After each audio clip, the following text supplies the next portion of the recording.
Thinking Aloud. Conversations on the leading edge of knowledge and discovery with psychologist Jeffrey Mishlove.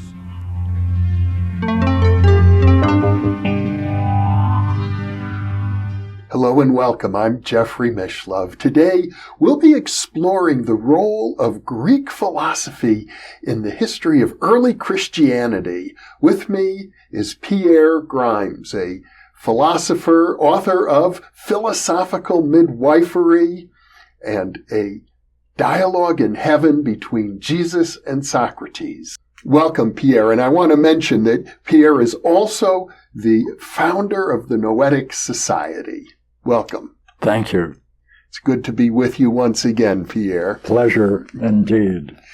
When we think of early Christianity, it's a simple fact that the early writings of the Christians were all in Greek. True. And I think it's a fact that's forgotten, but the significance of the early Christians all using the Greek language, because even though Israel was under Roman rule at that time, it was basically a Hellenic culture, wouldn't you say? The fact that the Jewish scriptures were written in Greek makes the point that at that time Hebrew was already eclipsing as a popular language, because the Septuagint is written in Greek. Well, it was, as I understand in the second BC, yeah. The Septuagint is a translation from the Hebrew. Yes. Mm-hmm. Yeah, but it was considered necessary at the time because, to my understanding, the intellectual world in those days was all based on Hellenic culture, and particularly the Greek academies and Greek philosophy. True. That's Hellenism ruled. Mm-hmm. So we have, for example, the Gospel of John. Let's start there. Oh. You see, one of the challenges is the fact that contemporary translations of the Bible are influenced by the theology of Paul. Mm-hmm. Now, that's the major takeoff point, because if you look at just the Gospel of John as a literary work, without interpreting levels of interpretation as they are removed from their original meaning,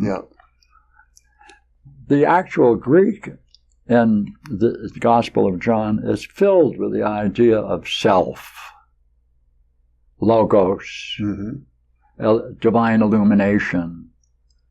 And these are the principal ideas of Greek philosophy. Like, and the new translation, which a friend of mine is doing, he puts it, all things come to be according to the self. Without the self, nothing would come to be. Well, that totally changes contemporary view of the Gospel of John. It raises the idea of self and the logos, because in that translation, the logos is God. Yeah. But most people in our culture don't understand the Greek idea of the logos. Sometimes they translate it just with the word reason.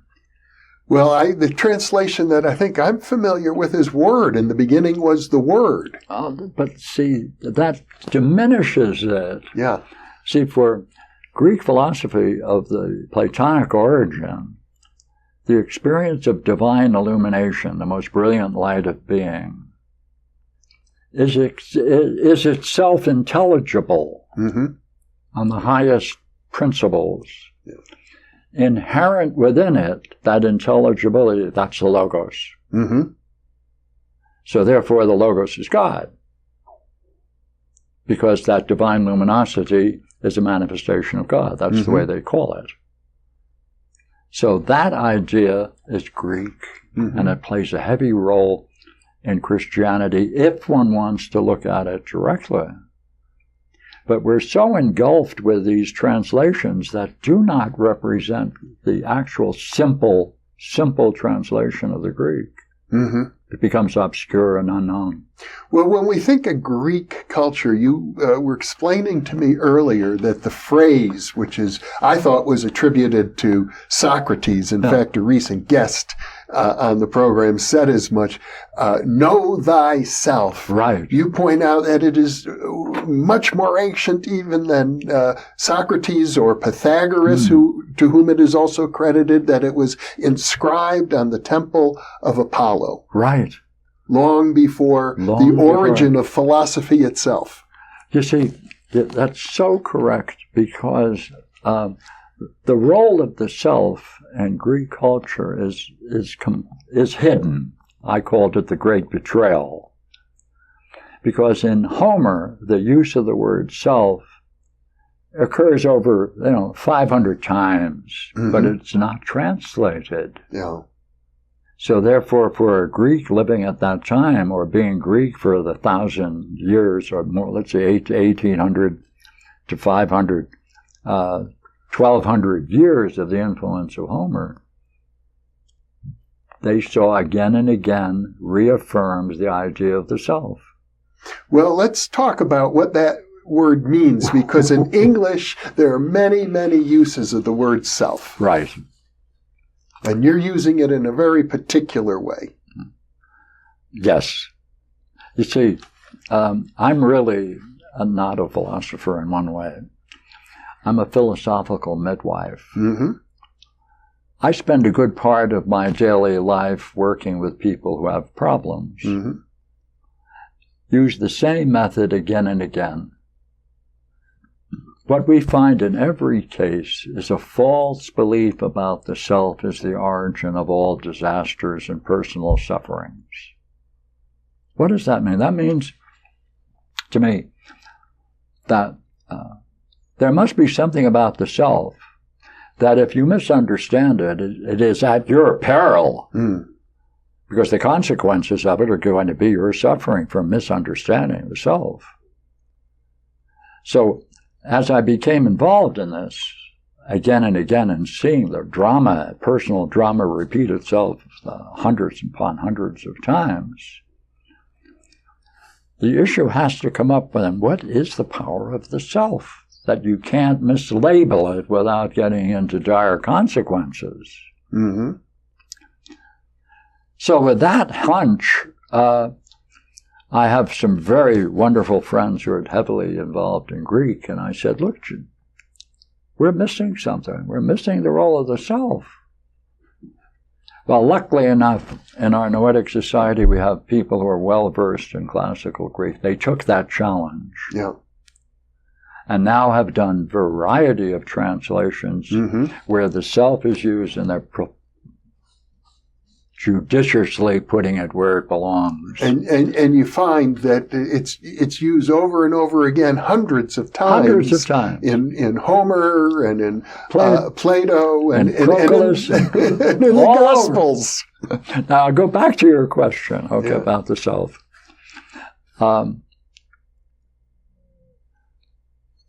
To put it simply, the idea of self replaces the idea of God. That's all. Because God is an object. He's a creator. He's a ruler. He does a variety of things that are qualified by his actions and the way he functions. Mm-hmm. Isn't it interesting if the idea of self gains the status that we're talking about, then the highest concept is personal, at the same time being transcendental. Yes. So that, therefore, if you want to engage in the idea of the divine, you're really turning about and saying, how can I be better myself? Mm-hmm. That changes everything. Well, and isn't that exactly why they inscribed that phrase in the Temple of Apollo, know thyself? Yes, to have been one of them and to walk through that temple with this kind of knowing must have been quite an experience. But now how does this differ from, let's say, the Vedanta philosophy in India, where Atman equals Brahman. True. Even it's in Tibetan philosophy. It's in Korean Buddhism, the idea of self. It's in all what we call Abrahamic religions. Non-Abrahamic. Yeah, as understood by present translators. Yeah. Yeah. But now you're saying it's in Christianity. Yes, the only difference is the logos. Mm-hmm. When you combine the idea of the self with the logos, then that means you want to express its rational content. That means you have to have a way of approaching reason, and when you do that in the Greek world, that's an introduction into the need for the dialectic. Mm-hmm. That's a specific way of reasoning with these high ideals to end up coming to an understanding of the divine and the human condition. Mm-hmm. They're the only people that have that role of the logos. All of the other cultures, yes, they have a role for the self. But with the addition of the logos, it becomes intellectually one's own personal involvement, since every man who shares an intellect shares in the logos. Mm-hmm. Now, early Christianity occurred, as I think we mentioned earlier, at a time under Roman rule. Right. Not Hellenic rule. Right. And Roman culture was distinctly different. I mean, it drew upon the Hellenic tradition, but as I understand it, the leading philosopher of the Romans at that time was Epicurus. Sure. And Epicurus was pretty much a materialist. Yes. He wasn't a pure mystic of the. That's right. He wasn't concerned about the self. That's so right. much. He was concerned about people having exquisite pleasures available to them in the material world as being sort of the epitome of philosophy. Mm-hmm. And so it was a time of great transition. Yes. Every language has its strengths and weaknesses. Mm-hmm. And the difficulty with the entire Roman or Latin world is that it lacked the word the. There is no equivalent to the idea of the in Latin. No. You cannot do Greek philosophy. You cannot use the mind intellectually without the use of the word the. We use it so many times in English. Yeah. Like when I gave a talk in St. Petersburg in Russia, and I introduced my speech by saying, "Gentlemen, I'm going to use a word which is not common in your language, the word the." And this is a very sensitive subject, because people who don't have the idea of the in their language look upon those cultures that do possess the idea of the as engaged in all kinds of abstract and perilous thinking. Mm-hmm. But it's limiting without, because you can't say the good, the idea of the good. You can't give a substantive quality to adjectives, because that's what the definite article does. It takes an adjective and makes it into a substantive. Mm-hmm. If you don't have that power in language, then you can't transform major adjectives into nouns or substantives. Mm-hmm. Without that, you can't play the game with the intellect. Well, I do know that there are those who criticize our use of the in philosophy. Sure. I have talked to, for example, my friend Glenn Perry, who convened a conference of philosophers. Well, it was actually a conference of quantum physicists and Native American elders, comparing ideas in quantum physics with Native American language, and they hardly have any nouns at all. Everything's a verb. Everything's a verb. Yeah. Process. See, that's a language full of action. Yeah. Yes. Mm-hmm. But Greek philosophy is different. Yes, it heavily with verbs, and it also transforms a verb into a noun too. Mm-hmm. Like one of the key ideas in Greek that isn't often translated into English is the word ousia, O-U-S-I-A. And that's the power the mind has to turn around and reflect upon itself. That's a verb, that's an action. Mm-hmm. But they can then talk about the ousia. They're making it into a noun. Uh-huh. So this ability of the to transform adjectives does the same thing with verbs. Yeah. The mind reflecting on itself. Yeah. Reflection. Right. Mm-hmm. Right.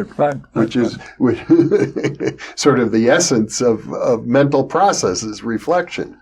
Yeah, it's just the reason why metaphysically it's so important that the experience of divine illumination is itself a dynamic. It's alive, it's vital, has a vital, but it has the power of reflecting upon itself. It turns upon itself in a remarkable and indescribable way. Mm-hmm.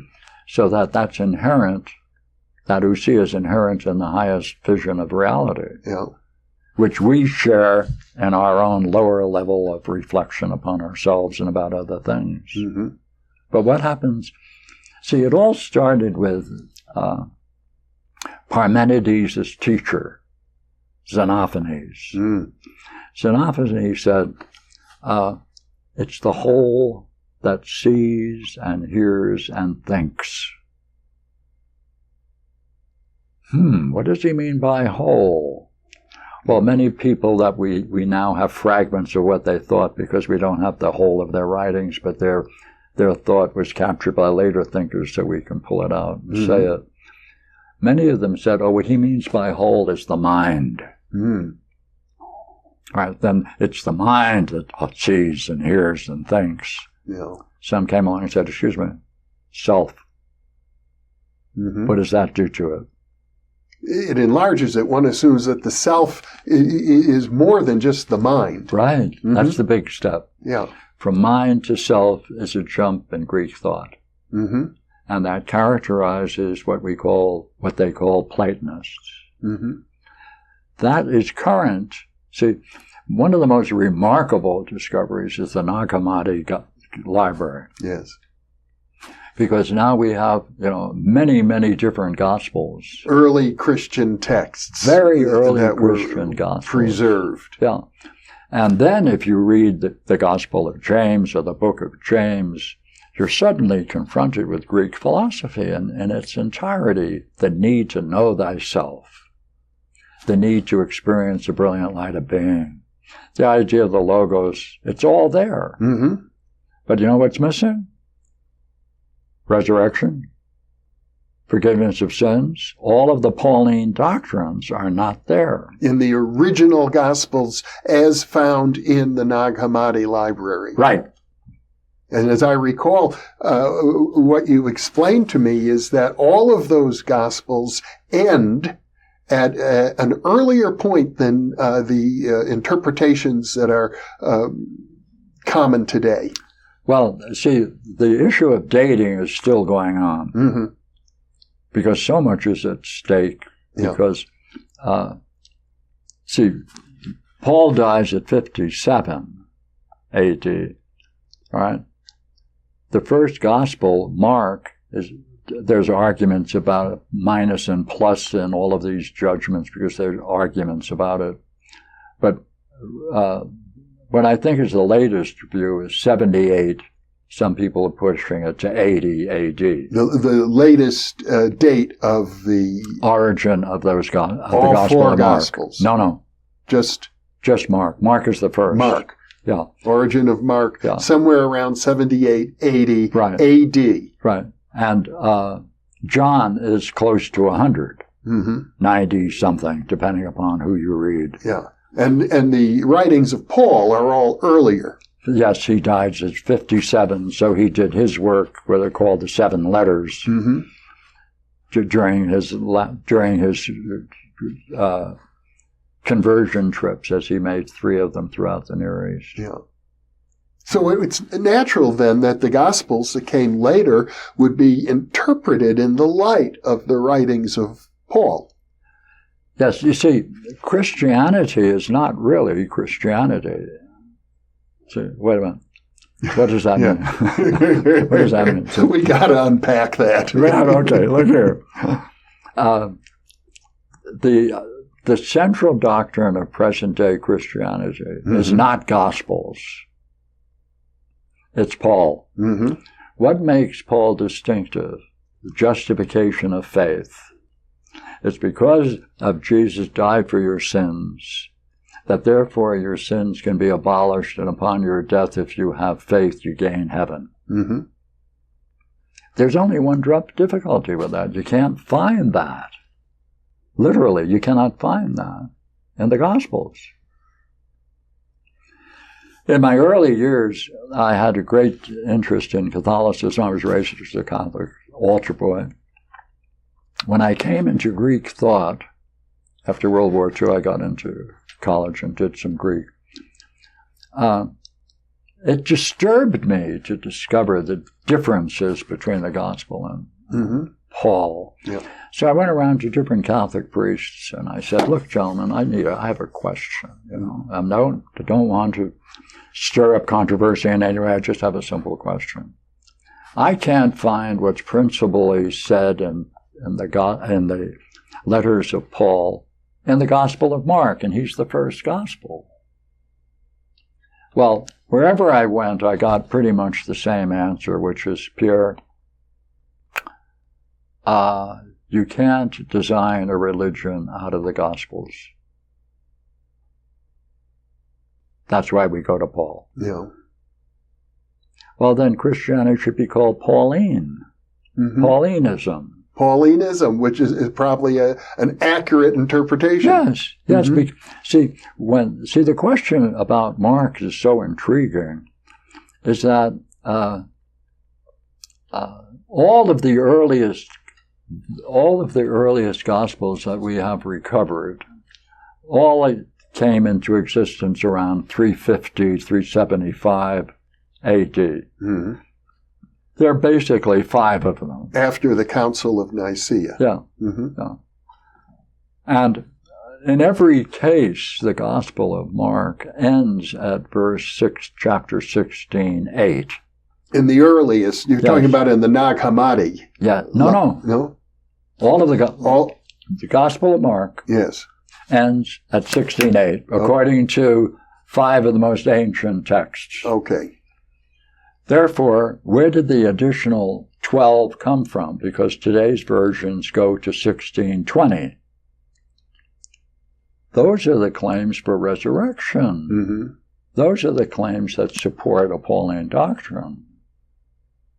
That were added. They must have been added by the church some years after 375 or close to 400 AD. Uh-huh. So when I found this, which, by the way, is quite obvious to everyone who studies this, it's not an esoteric teaching. Well, let me ask you this question. Sure. Since the Pauline doctrine is so important in Christianity, to what extent do you think Paul himself was influenced by the Hellenic philosophical tradition? He cut it out. Uh-huh. That was his goal. In other words, it had a big influence on him in a negative way. Yes. You cannot find, if you can't find Paul and John, where can you find it? Well, because the idea of the resurrection, the death and the resurrection of Jesus, the resurrection is really crucial. Right. And you do find examples of gods who die and are reborn. Yes. And you find that in Samaria, you find that in Egypt. True. Central. Yeah. I don't know that you find it in the Greek religions. No, you have reincarnation. Mm-hmm. That's the difference. Mm-hmm. See, for Plato and the Neoplatonists or Platonists, your life is here to learn. You're here to know the self. You're here to struggle to discover the self. Okay. You take whatever you've learned into the next world, and that determines your experience in the next world and your next reincarnation. Mm-hmm. And Plato outlines that in the Phaedo, the myth of yes. and the Republic. And Er is a soldier that Plato writes about who dies in battle and is about to be burned on a big funeral pyre. When he wakes up, he's had like a near-death experience. Right. And that becomes central to Platonic philosophy. That's right. That's right. And the source of that, see, in Greek, they're Armenians. That's an Armenian. The name. Er. Yeah, and he comes from, the name is given Paphilian. Yeah. That means the Armenians. The Armenians play a very curious role in the history of Christianity. They were translating Proclus in the 12th century. Oh. Proclus being the last of the Neoplatonic philosophers. And perhaps one of the greatest, Proclus in Damascus. Uh-huh. And if you want, Pseudo-Dionysius. But the staggering fact that they were able to keep alive that tradition for 1,200 years or more. In Armenia. Yeah, and then to translate it in the 12th century, what kind of a culture must they have had? And we don't know that. No, it sounds like what we'd call a high culture. Yeah, very high culture. See, the Greek culture, which is why there's a great difference between the Eastern Church and the Western Church, that the Greek Church did not include the revelations of John. No Armageddon. Oh, that John. Yeah. It's a different John. See, that's an argument whether it's the same John or not. Yeah. But it looks like, since he came from the island of Patmos, there's a whole discussion about the date. Mm-hmm. And since they dated at about 120 AD, it's a little difficult to believe that that's the same John that wrote the other. And whether or not John could have been one of the disciples, that's another kind of crazy question. Mm-hmm. But, well, it's a very common name today, and it was probably common in the ancient world as well. Oh, yeah. So the Greek church, as different from the Roman, they saw the development of Christianity as part of their own Greek culture. Yeah. And therefore they kept alive their own culture to interpret the Gospels. Mm-hmm. Rome wants to take the Gospels and the doctrines of Christianity interpreted vis-a-vis Judaism. Mm-hmm. It's the real question is, how are you going to look upon the role of Judaism in terms of the development of Christianity? Is it different? Is it Greek? Or is it Israeli? Is it Hebrew? Which one? That's the battle. Well, but this was a melting pot in the Middle East. I mean, Alexander brought Hellenic culture to the Middle East. Oh, in a magnificent way, yeah. But he also, his armies went all the way to India. All the way, and to Egypt. And so what you have at this point in time is a fusion of culture ranging from the Persians, the Greeks, the Egyptians, the Indians, the Jews, and to some extent the Africans as well. They were all mingling and trading with each other. That's right. We call it the ancient world, but it's humanity, civilization had been around for thousands of years prior to that time. That's right. That's absolutely right. Yeah. We're hooked into literary traditions. Mm-hmm. Yeah. Therefore, if you have literary remains, we can understand you. Or we allow ourselves to understand you on the basis of their literature. Yeah. Not any other form. But I'm under the impression at that time in the ancient world, in addition to Christianity, there were thousands of religions bubbling around. It was very, because there was largely a pagan society with many different gods and the acceptance of many different gods and many types of efforts for fusion or syncretism of the different traditions. See, what's quite interesting about the Greek gods is that for we, European Americans, If we want to understand Greek mythology, we're stuck. We have a problem. Mm-hmm. Because you need to try to understand how the Greeks understood their own gods. Right. So who will give us that insight into the way the Greeks understood their gods?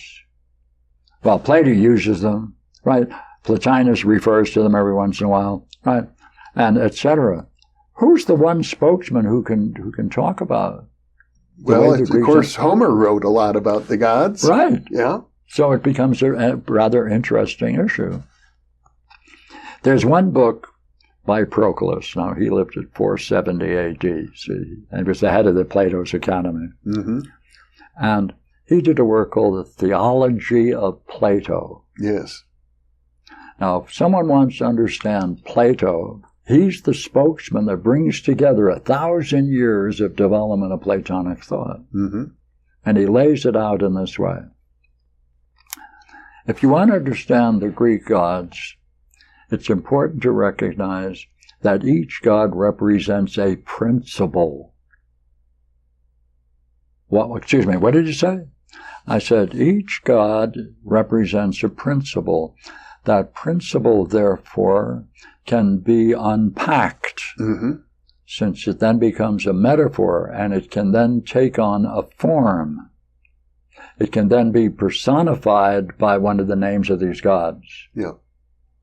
Okay. Now, when you got the 12 gods, you really have 12 principles mm-hmm. in a hierarchy. Mm-hmm. It sounds very similar to the Hebrew Kabbalah, the tree of life, the idea of the emanations from the single divine source. That's true, except, according to the good authorities, the Kabbalah only came into existence by the 12th century in Islamic Spain.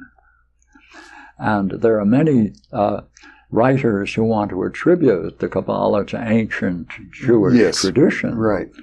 But in terms of some great historical authorities, they know it came out of Spain, they know the town it came out of, and they know that there were Neoplatonists among the Jews in Islamic Spain. Mm-hmm.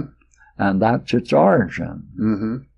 And comparably wise, there's a way of reading the same Kabbalah in terms of Greek mythology. Mm-hmm. So, well, and another way to look at it as well, if we're talking about the Greek Pantheon, the Greek Pantheon is very, very similar to the Pantheon of the Vedic culture in India. That's true, because there's a link between all non-Abrahamic religions. Mm-hmm. See, these religions become a body of thought. What they call pagans, they have a relationship among themselves. Yeah. That's worth studying. That's what I study, mm-hmm. or have, or do. Well, when we talk about any religion, it would seem to me that you've got different levels. You have the folk religion, where the common masses will go to the temple and they pray for good luck and for a good crop and so on, and they worship the deities and beseech the deities for favor. But Proclus was a philosopher. Plato was a philosopher. So the very idea that the deities are principles is a philosophical notion, not particularly one that would be practiced by the folk traditions. Well, that's certainly true. This is a if you want to call it is a question whether even you want to call these other things religions. Yeah. You see, because the word means to bind together. Religio means to bind together, that which binds together. Oh, very similar to the origin of the word yoga. Yes, it is. Mm-hmm. Yes, quite true. Binds together, yokes. Yes, quite true. And that group that binds itself together with a common belief coming out of Abraham is the mark that ties all of the Christianity, Judaism, and Islam together. Right. But the commonness, like I study Tibetan philosophy, Chinese philosophy, etc., and that they have a unity. You can find a unity among them, and their variations are intriguing. Yeah. But the difference with the Greek is the logos. Mm-hmm. that there is a principle of understanding that they unfold that allows you to bring yourself and your view of yourself and your thinking about the universe and man's place in it in a coherent form that's intelligible to all, which is itself a prayer. Look, it is itself a way of praying. Explain that. So, is the idea of prayer different in the Abrahamic religions and the way non-Abrahamic religions pray? Well, did philosophers pray? Yes. Okay. Plato did. Pardon me, Socrates did. And he has a prayer. There's a beautiful one at the end of the Phaedrus where he says,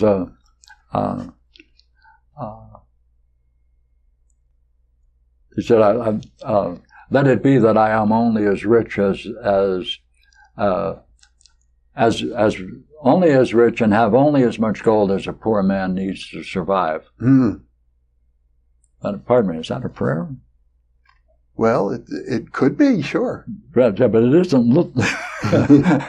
It's a rather curious kind of prayer, isn't it? Yes, it is. But he's saying, oh God, let me live true to my own integrity. Right.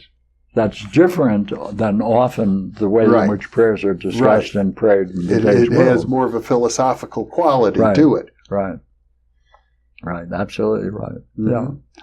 And like the fundamental difference, really, is another way of looking at this, is that the role of sacrifice is essential to understand in the Abrahamic group, or Abraham.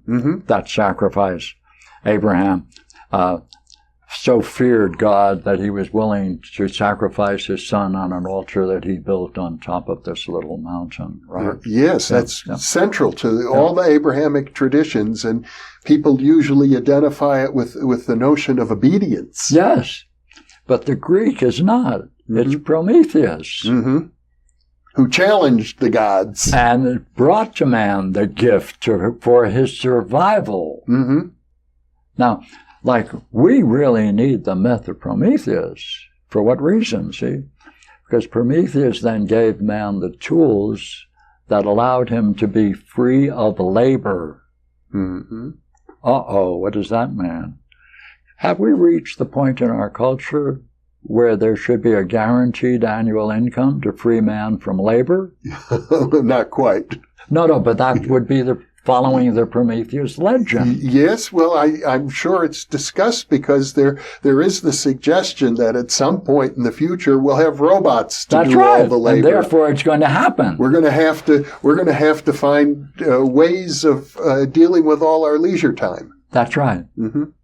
And of course, philosophers don't have any problem with that. We just do what we do, and as we always have and always will. It will go on for all eternity. Yes, I think even after the sun dies out, if there's a heaven, there will be beings in heaven discussing philosophy, and particularly the philosophy of the self. That's right. That's right. Because I consider the philosophy of the self, that you're talking about the self identifying with the source of all creation. Yes. That at some level, deep within our own awareness, we're connected to the birth and death of the entire universe. Yes. Now, a lot of philosophers would not consider that philosophy. They'd say that's mysticism. Yeah, well, I don't have a choice.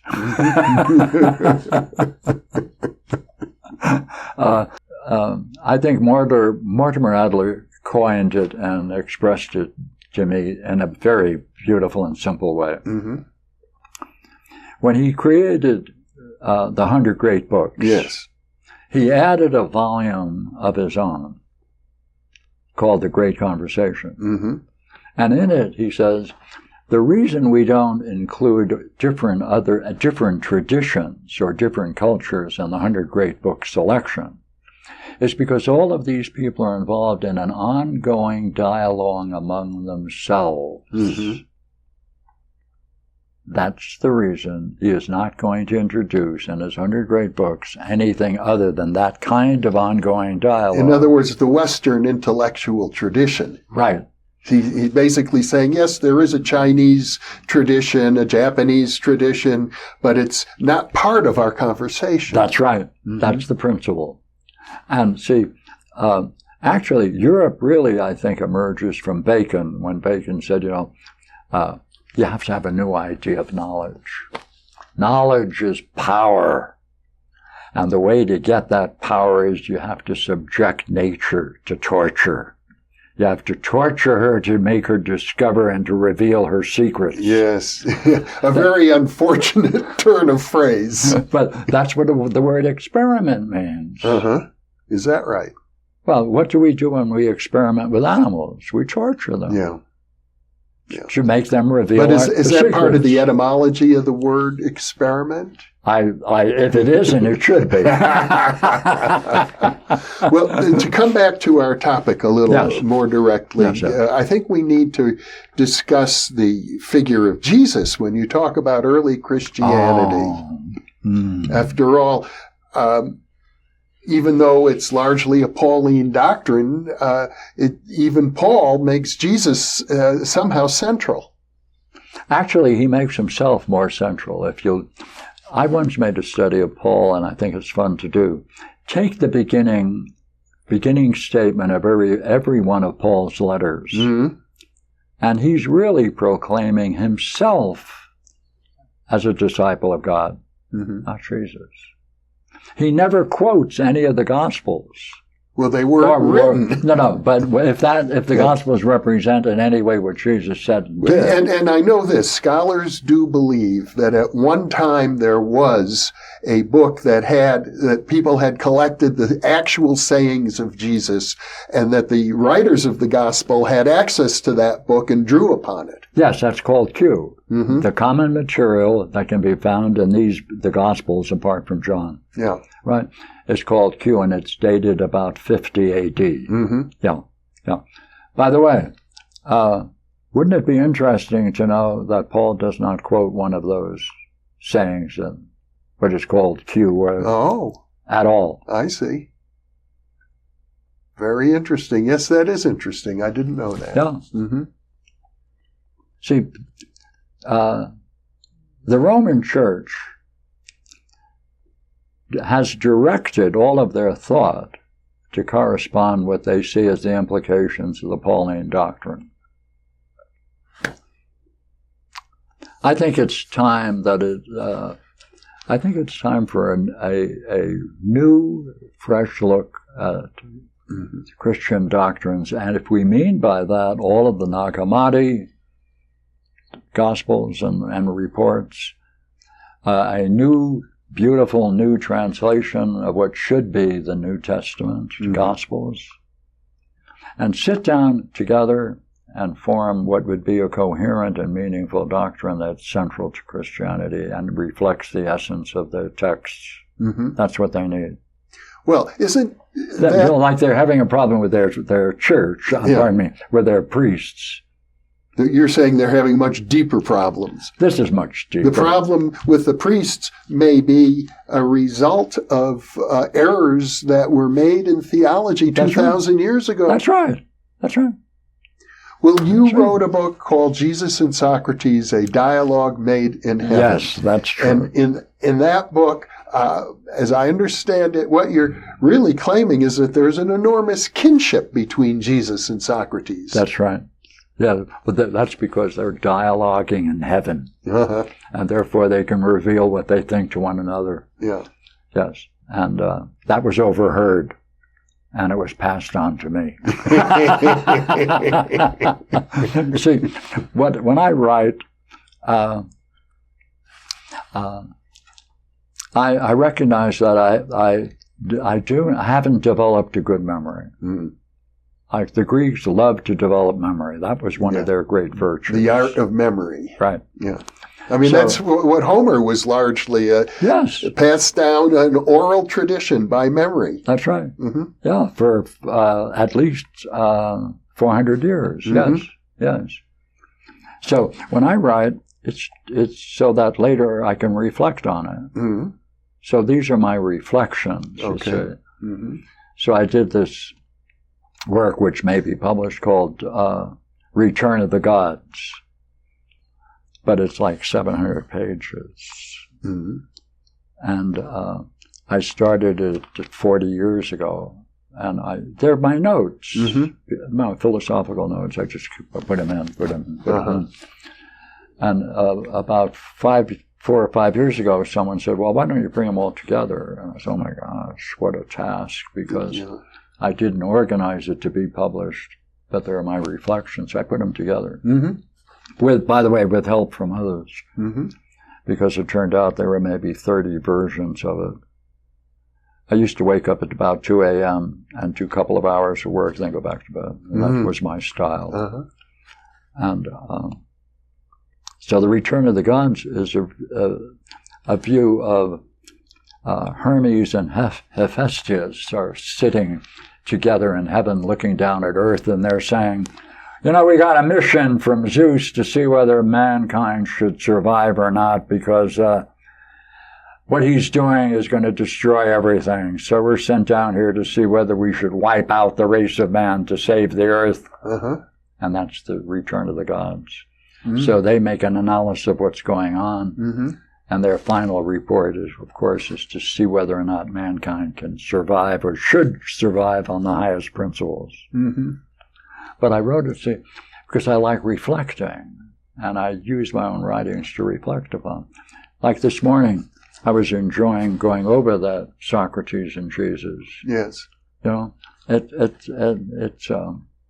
It's my way of generating and continuing my own reflections. So I tend to be my own student. Well, would you say that Jesus falls inside the tradition of Greek philosophy? Well, that's the battle. Yeah. See, that's the battle of Socrates and Jesus. Is it possible that... See, what the whole structure of the book is to discover... Socrates turns to Jesus and he says, neither of us wrote what we thought while we were alive, that. And we've left it to interpreters to understand what we didn't write, but said. Say, how good are your interpreters? And Jesus said to Socrates, how about yours? And so the dialogue reveals different, you can call them different problems in understanding these two thinkers, Jesus and Socrates. So it's really a critique, which I hadn't intended when I wrote it, of a way of identifying hierarchically weak, what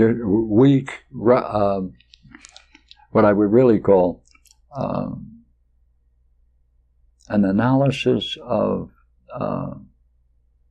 interpretations and to put them in a hierarchy and the principles behind each one of the interpretations that then correspond to the thinkers who took their stand in interpreting both Jesus and Socrates. Sure, you have these enormous traditions, supposedly each based on these figures, and yet, as you point out, we don't know for sure what they really thought. That's right. That's the mystery. So that's what the book presents. And so I have the chronicle and the list of the dangers of interpretation.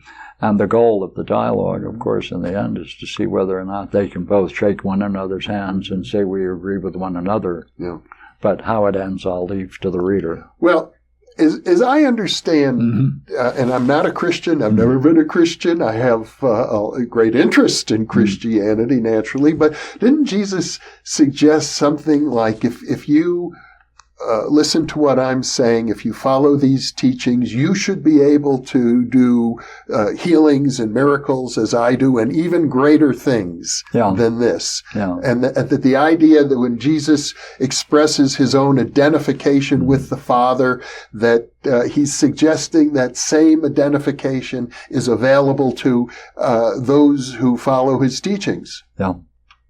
That would be an example, I think, of what I would call pure mysticism. Yeah, it is. It is pure mysticism. And now, do you find, how does Socrates express that idea?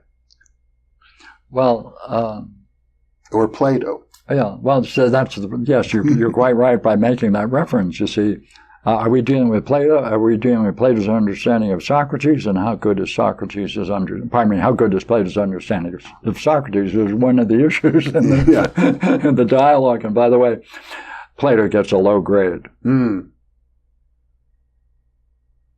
Just as Paul does. Yes.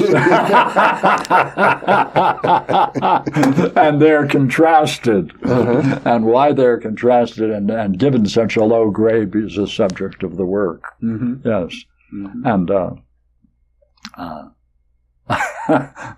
actually, it's really fun to read it. I was reading it this morning, chuckling about it. Mm-hmm. But see, it comes down to, what are the essentials of Greek philosophy? And it comes down to, when you line them up, to what extent is what we call philosophical midwifery present among the Greeks? Mm-hmm. Second, how important is the role of dreams in understanding dreams? And is there a rational method for following some outline of questions which will invariably lead to an insight into dreams, right? And I go a step further and say you can do the same thing with daydreams. Mm-hmm. So when you look at each of these interpreters of Socrates or Jesus, especially Socrates, if he was alive to those things, well then, by the way, Plato doesn't have any place for dreams. He doesn't explain them. Yeah. He cites Socrates' expression how important they are, but he doesn't provide us with a way to understand it. Mm-hmm. So that's a weakness in Plato. Yeah. Well, we'll have a whole other conversation about philosophical midwifery. All right. And, but I think for now it's fair to say we've covered a lot of ground. Again. Pierre Grimes, it's been a joy to be with you. I enjoy talking to you, indeed. Thank you so much. Rare thinker that we can have fun together. Yeah. Thank you. And thank you. Thank you. For being with us. Yes, indeed.